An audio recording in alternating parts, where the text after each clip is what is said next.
What is good, YouTube? Welcome to the first ever episode of Turf Talk Beyond the 50-yard line, where we talk about anything and everything about football. We talk about contracts, we talk about things on the field, a weekly analysis of every team, highlights of certain games, the whys and the hows of everything happening on the field.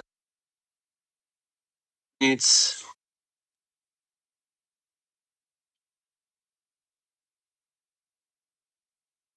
Giants fans not to waste any time, but for me to tell y'all how the Giants are going to become a better team this year than they were last year. We got to go back the year before that because that's when they were an abysmal team, an embarrassment to the league, an embarrassment to their fans. You got Giants fans not coming out with no Giants gear on, right? You had people not going to the games. Yeah, Jason Garrett just clapping on the sideline, like all hunky dory. Dave Gettleman was the GM, didn't know what he was doing. Joe Judge was still trying to like update his resume. He knew he was going to get fired. That year they went 4-13, but that offseason was just trash offseason. They signed Kenny Galladay, who's still robbing the team of money. Kyle Rudolph, who I don't even know where he's at right now anymore. John Ross, who retired. Kevin Benjamin from wide receiver to tight end. And Adoree Jackson, who is the only signing, in my opinion, that panned out for them. Right? He's still on the team. I'm not going to put him at shut down corner level, but I feel like he is a guy that's like, yo, if I'm here, I'm here to play, and the dude that I'm covering, he's gonna work for every yard he's gonna get.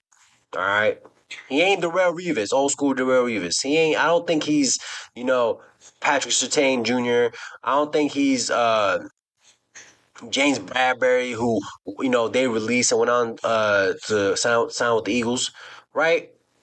But that year they were just abysmal. They lost the last 6 games. Daniel Jones suffered a neck injury that kept him out for the rest of the season in week 13. Okay.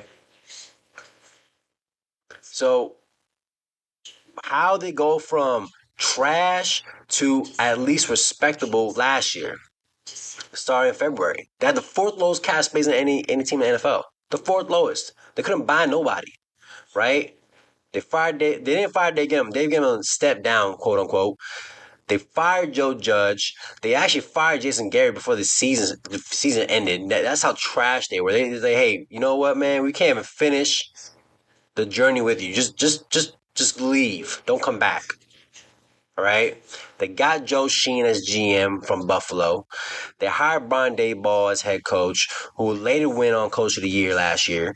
Mike Kafka from Kansas City, and they got Wink Martindale, the longtime Ravens defense coordinator, as their defense coordinator. Right?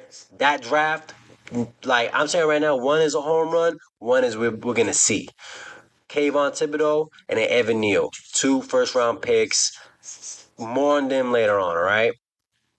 But here's a crazy stat. I'm gonna say this. This is a crazy stat that surprises a lot of people, right? The Giants were never above 500 at any point of the year for the past 5 years. They were never 1-0, 2-1, 3-2. No, they were never above 500. The only record they were good at was 0-0. That was it in the past 5 years. That's how bad the Giants have been in the past 5 years, right? But last year, things changed. Things changed in week 1 against Tennessee. They were down 7, right? They drove 73 yards to score a game-tying touchdown. With a minute and 6 remaining, they even converted a 4th down in the process. Brian Daboll could have kicked the field goal, tied up the game, play good defense, play for overtime.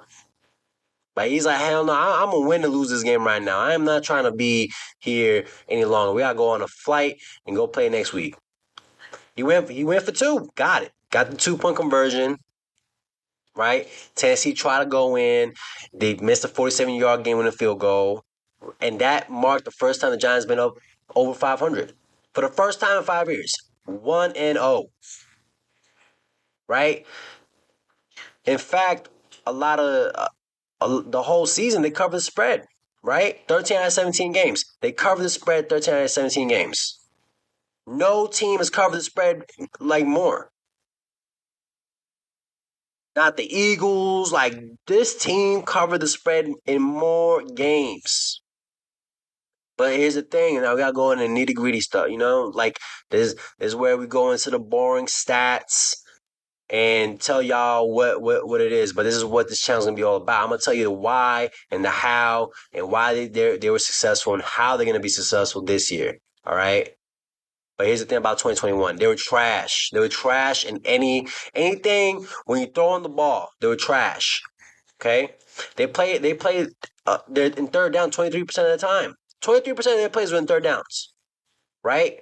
You look at the top teams in the league, the top teams that are getting to the Super Bowl, that are getting bye weeks in the postseason, they are avoiding third downs. They're converting on their first downs. They're converting on their second downs. They're avoiding the third downs. Now, they're not all the time, but they're avoiding most of the time the third downs. All right? But passing the Giants was abysmal. All right? That's what happens when you got Joe Judge, who was never an offense coordinator, a defense coordinator. Yeah, special teams, I got you. Everybody want to talk about John Harbaugh, but he ain't John Harbaugh, right? 2021, man, they ranked the bottom 5 in virtually every play metric, right? 10-yard throws, 15-yard, 20-yard throws, anything, all right? Man, they were trash. They were just trash. Right? Percent of their attempts to gain 10 plus yards was 23.5, ranked 30th in the NFL. Percent of their attempts to gain 15 plus yards, 12.5, ranked 28th in the NFL. Percent of their attempts to gain 20 plus yards, 5%. That was last in the league. All right? Where last year, the percent to gain 10 plus yards, 28.4. That went up from 13th, from 30th to 13th. Right? But after that, it's just downhill again. 15-yard throws, 14.6, ranked 25th. I guess is a little bit better from 28th to 25th. But then their attempts to gain 20-yard throws is 5.4. 32, 32nd. Last in the league again. Why? Because you had receivers that couldn't get open. You got Kenny Galladay. I don't have to mention that dude no more. That's why he's still a free agent. That's why no one was knocking on his door, begging him to sign with them this past offseason. Giants let him go. They paid hey man, we'd rather let you go and pay you than have you on the team. I'm just letting you know right now. That they let him go. All right. So that was last year, right? Last year, we're gonna break down every position, how they did and what they're gonna do and this and that and third. Right?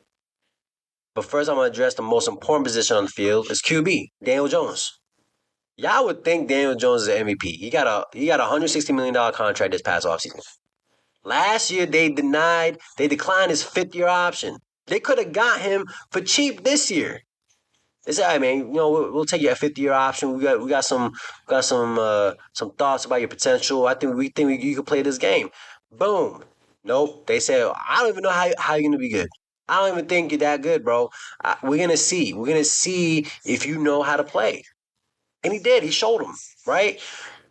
If you look at it from a bird's eye view, you think the man was like an MVP candidate. The team made the playoffs, won, right? 3,200 passing yards, 700 rushing yards, right? He was 7th in completion percentage, 9th in touchdown interception ratio, 14th in passer rating, 15th in total passing yards. You think that, this guy's legit. This guy's legit. 5 interceptions? Come on, man. Come on, dude. But here's the thing. He only had 15 touchdown passes. Marcus Mariota, he tied with him. And Marcus Mariota got benched during the season. All right, and now we can talk about poor O-line play, receivers weren't getting open. I got you on that. You can't say Justin Herbert without saying Keenan Allen, Mike Williams. Can't say that. Now they got Quentin Johnson. That's 3 star receivers right there. You can't say Pat Mahomes without Travis Kelce. Can't say it. Tyreek Hill in the beginning of his career. Come on, you can't say it. You can't say great quarterback without also saying a great receiver. Now that receiver could be a tight end. You know, like Tom Brady with Gronk. Come on, we could dive. We're gonna dive in every team. But I'm just saying, people were hating on Daniel Jones due to his touchdown number. But yo, no one was getting open. But for him to get a big year this year, they got Darren Waller from the Raiders via trade. They drafted Jalen Hyatt in the draft, right, from Tennessee. They got Paris Campbell from the Colts. They got Jameson Crowder, right? They showed up the O line. They drafted John Michael Smith out of Minnesota, like top rated center in this past draft. I think he's going to be the starting center in week 1. All right. Look. Last year, shit wasn't working. This year, he gonna be the center. I guarantee that, right? But if you look at the team, you look at the wide receiver room, it's kind of stacked in the slot. You know what I mean? You still got Wan'Dale Robinson. You know, he's going to come back from injury at some point. They kept Sterling Shepard because he's a good locker room dude, right?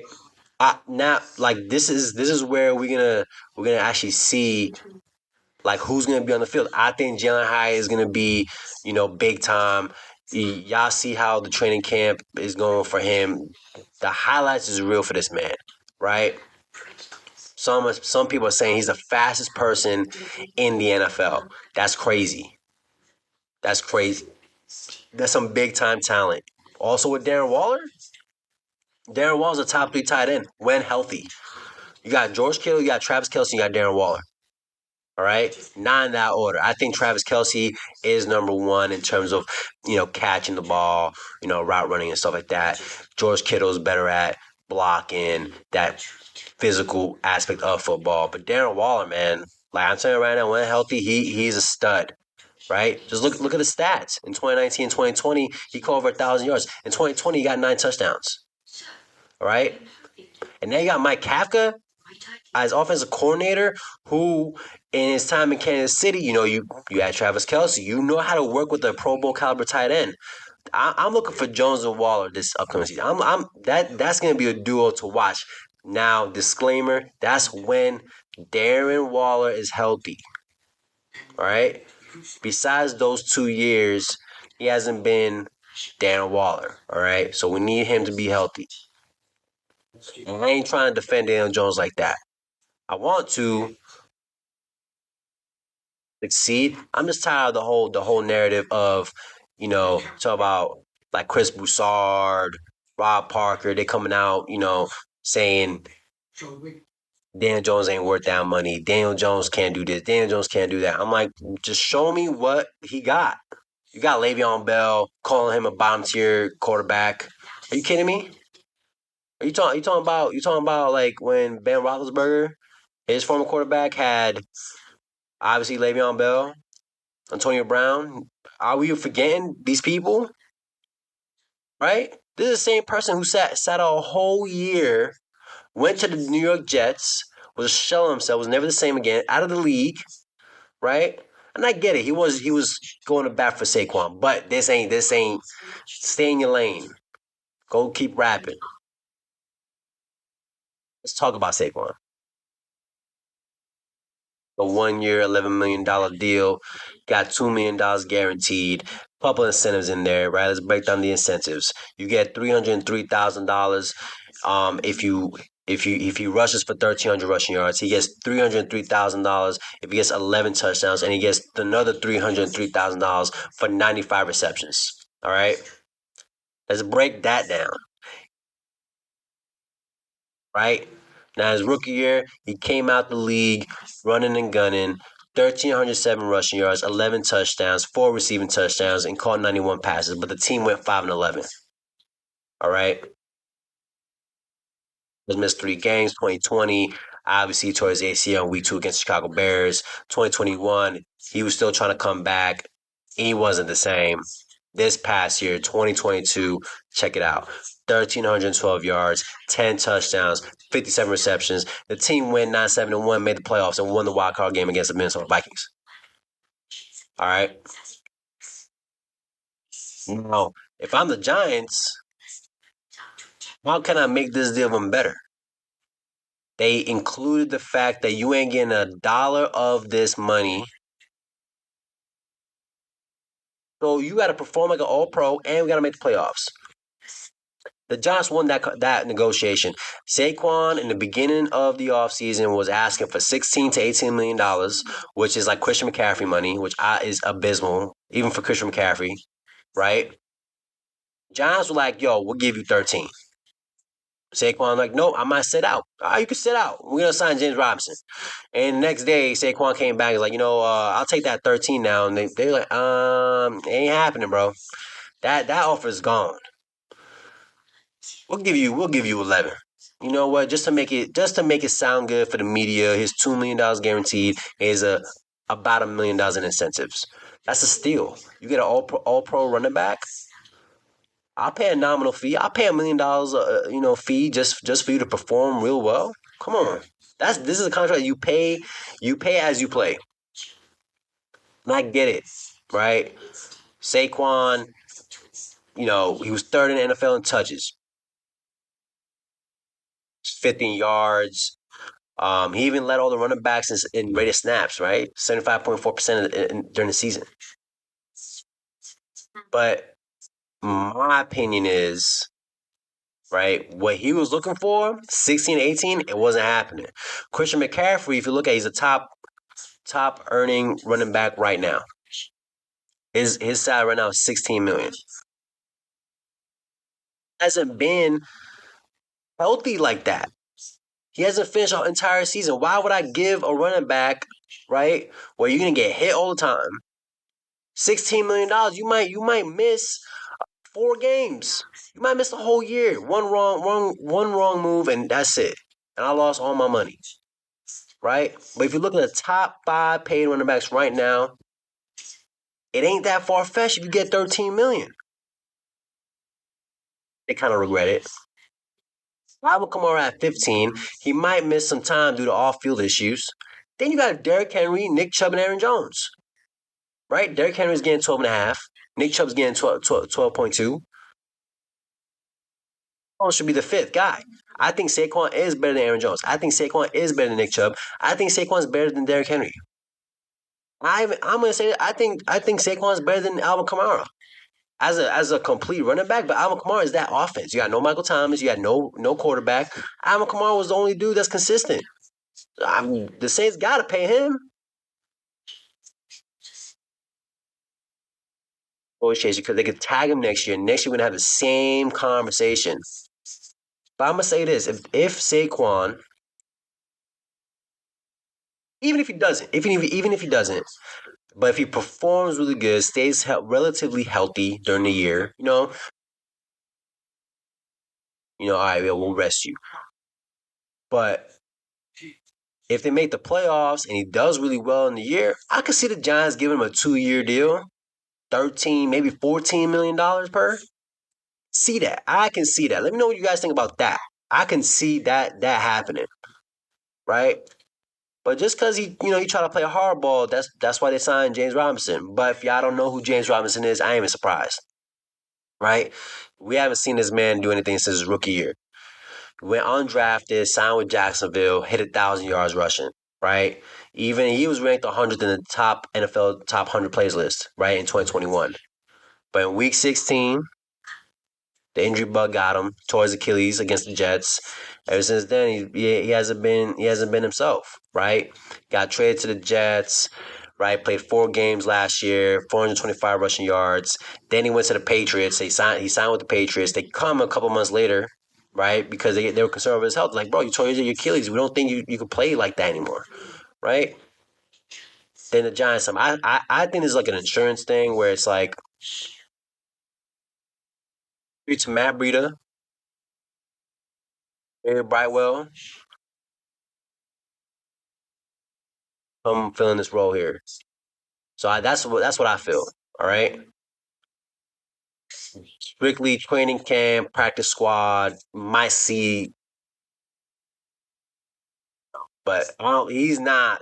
James Robinson and Saquon are not in the same conversation. All right. So when people going crazy when you sign them, they're like, "What? This ain't Saquon." Well, obviously he ain't Saquon. The running back room is full too. They drafted Eric Gray out of Oklahoma. Like I said, they kept Matt Breida, Garrett Brightwell, James Robinson now, and then obviously Saquon Barkley. So I think James Robinson is like practice squad, practice team, training camp. They might cut him. We'll see what he does in the preseason kind of thing. All right. Now let's move over to that tandem, Saquon and Daniel Jones. Right? Everybody gave credit to Saquon, but I ain't surprised. All right. Yes, the RPO, the threat of having Saquon in the backfield. Right? This is the same script Brian Daboll did in Buffalo. Right? So last year, fell in rush percentage with about 47.15. In 2019, when Brian Daboll was with the Bills ranked sixth. Sixth. That was with Josh Allen. That was with Josh Allen. In 2020, they unleashed him, right? They unleashed Josh Allen, and then they ranked 22nd in NFL rush percentage. And then the following year after that, they ranked 18th. So I'm looking for that percentage to go down. I feel like Daniel Jones is going to throw the ball even more. That's why in this past offseason, they focused on the passing game. O-line, receivers, tight end. It's pretty obvious what they're trying to do here. That's why they didn't want to give Saquon $13 million. They're like, bro, we don't think we're gonna use you like that anymore. All right? But in talking about wide receivers, look who they had last year. Darius Slayton. I like Darius Slayton. I like Darius Slayton as like a third option, maybe a second option in some teams, like speedster. But last year, he didn't get 1,000 yards. He got 724 receiving yards, only 2 touchdowns, right? They had Richie James. I was like, okay, cool, but Richie James left, right? At the end of the year, they had Isaiah Hodgins, who looked like wide receiver 1 for the Giants. Got 4 touchdowns, got 1 touchdown in the postseason. But this ain't no top 5 wide receiver QB duo. This is not it. Like I said, this ain't Pat Mahomes, Travis Kelce. This ain't Justin Herbert and Keenan Allen. This ain't Tom Brady and Mike Evans. Jalen Hurts, AJ Brown, Dak Prescott, CeeDee Lamb. Where is the defense for Daniel Jones? Be like, we got Daniel, who, threw only 5 interceptions. Yeah, okay, 15 touchdowns. But who do he have? Saquon? For the league that's going into a passing league, and now we're just saying, he has Saquon, though. He should have had 25 touchdowns. Come on, man. Don't give me none of that. All right? But I feel like this season, I mean, look, like I said, they got Speedster high out of Tennessee, Crowder, Campbell, they kept Slayton, they kept Hodges, they kept Sterling Shepard, right? Darren Waller, him doing his thing, it's gonna open up a lot of windows for Daniel to throw to the outside to these speedster guys. There's gonna be a lot of explosive plays coming up next season. Guaranteed. Now, I see it in training camp. Now, it's easy to say training camp, guys are wearing shorts, they're coming in, whatever, not even warming up. But y'all gonna see I'm not gonna say the first preseason game, I'm gonna say the second, followed by week 1 against the Cowboys. Y'all by week one against Cowboys, y'all gonna see specifically Jalen Hyatt. Look for that. Right? But let's talk about the defense, man. Like the defense to me, pack kind of defense. All pro Dexter Lawrence, as we know. They signed him to an extension. Had 7.5 sacks last year, 2 forced fumbles. They got Leonard Williams, who missed a lot of time, only played 3 games last year. But I want to focus on Kayvon Thibodeaux because even Kayvon Thibodeaux didn't like his tape. Kayvon Thibodeaux came out this past training camp saying, hey, I watched film of myself and I don't like what I see. He only had 4 sacks, 2 forced fumbles, 2 fumble recoveries. But if you look at the tape, if you actually analyze the tape of what he's doing, He's getting to the quarterback. He's playing hard, high motor. Ojolari too. He missed time. He missed time. Produced. If Azeez Ojolari and Kayvon Thibodeaux could stay healthy, that's gonna be a deadly edge duo right there. Everybody want to talk about Joey Bosa and Khalil Mack out there in Los Angeles, right? But Khalil Mack hasn't been showing up like Khalil Mack. But Kayvon, he's yeah. I think this is what I'm gonna put. I think Kayvon is top over Azeez or edge rusher. I'm gonna say that. Right, because I haven't seen enough tape of Azeez Ojolari. I see him in his rookie year for a bad team. For a bad team, played all 17 games, got 8 sacks. Last year got injured. I want to see him when he's with Kayvon Thibodeaux. That D line is elite. Dexter Lawrence, Kayvon, Azeez Ojolari, and then you got Leonard Williams when healthy. That's pressure on the quarterback. All right, linebacking. Let's go like a linebacker. They were trash last year. Jalen Smith. Jalen Smith was on like the NFL Network trying to like get a coaching job or something. They had the worst linebacking core in the league last year. They couldn't cover nobody. Like that ain't happening in today's game. In today's game, you got guys like Fred Warner, Shaq Leonard. Come on, like you need a covered linebacker. A linebacker is going to take control of that defense and produce. They didn't have that. They didn't have that. All right, but that's why they went to the Colts. Got Bobby Okereke, who was a stud linebacker for a trash Colts. All right, so they tried a situation with linebacker. Okay, they tried to address the situation with linebacker. They addressed it. They signed Bobby Okereke, right? Key guy for the Colts. Last year, 97 tackles, 2 forced fumbles. He was the only bright spot for a bad Colts team.